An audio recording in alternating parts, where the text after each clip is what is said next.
If it looks like I live in a railroad car, it's because you saw my thumbnail. You saw that I have had a couple of problems with my van. I took it into the shop to get it worked on. My differential apparently was gone, and it was there for 3 days, and I really needed to go because I had a trip planned to Alaska. I went back over there on Thursday because it still wasn't finished. I went again on Friday because it still wasn't finished. But on Friday, I said, I really need this because I gotta have a place to live. I need to get some clothes if you're not gonna finish it until tomorrow. What they did was they went to lower my van down so I could get in and get some clothes. And when they did that, boom, it fell off. I was up front in the waiting area, but I still could hear the noise. Didn't know what it was, and I didn't want to know what it was at that point, but I waited and I waited and I waited. And I waited and I waited and I waited, and finally a shop owner came out and he said, "We need to have a difficult conversation." And I said, "My van fell off the lift, right?" "Yeah." I'm like, "Well, okay. Does it have a bent fender? I mean, what kind of damage?" He said, it's pretty damaged. "Can you explain from there what's pretty damaged?" "Well, it's got a lot of damage." And I said, "Okay, then that's fine. I want to see it." They took me out back and around, and it was up in a bay, and I went around the corner and I could see it dangling just like this. And at the top of my lungs, I shouted, "Fuck!" And then I cried and I cried and I cried, and I fell on the floor and I cried some more. And I said, "My house is ruined. My house is freaking ruined.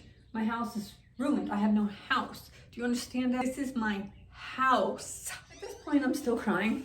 I'm on the ground by now, screaming at the top of my lungs, crying uncontrollably.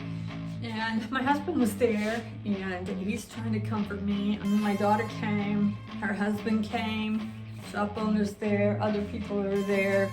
The mechanic, who thankfully was not hurt at all, he was out on the other side. He was crying too. Everybody was so upset, especially me. The shop owner knew that it was their fault. I mean, nothing to do with me whatsoever. And so he had called his insurance company and filed a claim. And he tried to get an adjuster out on Friday afternoon to look at it, but they had all taken the day off because the next day was Memorial Day Saturday, so it's a 3-day weekend, and here I am crying and crying and crying because I don't have a house anymore. By this time, every bad thought that could ever have happened is going around in my mind. Scenarios. What if this? What if that? What if this? What if that? And I couldn't sleep. I was still crying. You try it, okay? It was like terrible. I was brokenhearted. I felt like my house left me. And I thought they were going to take it and put it in a car crusher, and it was going to like smush it. And I just wanted to hug my van and say, "I'm so sorry this happened to you."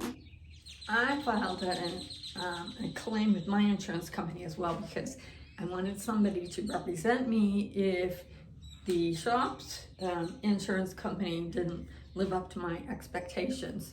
So I filed a claim on Saturday, and then Sunday was just like a mess. And then Sunday afternoon, my insurance company called me and they explained to me how this was going to go. So I felt a whole lot better. So let me tell you what they said. Her name was Sandra. She said, "I have replacement costs on my van, so that's a good thing. My adjuster will come out and look at my van and do all the stuff and decide whether or not it can be repaired or it needs to be replaced." Well, I learned about that later, but we'll go into that some other time because that was very complicated. In the meantime, the shop's insurance people, it's still to this day, like this is Sunday again, second Sunday, have not called to do any kind of come out and do an adjustment. I don't know. It's going to be a long one, I can tell, because I need X amount of dollars to do what I need to do. Nobody's going to be able to replace my van exactly unless they rebuild it, and I don't think they're going to want to do that. And I don't want to do that. I just want to be left in the same position I was in before my van fell off the jacks and smushed to the ground.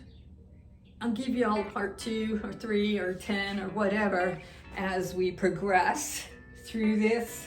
Right now, we're kind of at a standstill waiting for the shops, who's taking full responsibility. Don't get me wrong, their insurance adjuster to come out.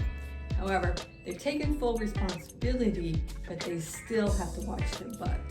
So I got a feeling it's gonna drag out forever. So if anybody wants to help me by giving me a van, I don't know, I'll drive away and I'll be happy. And you can have my smushed up one. Anybody in it for that? Anyway, I will be back with more updates.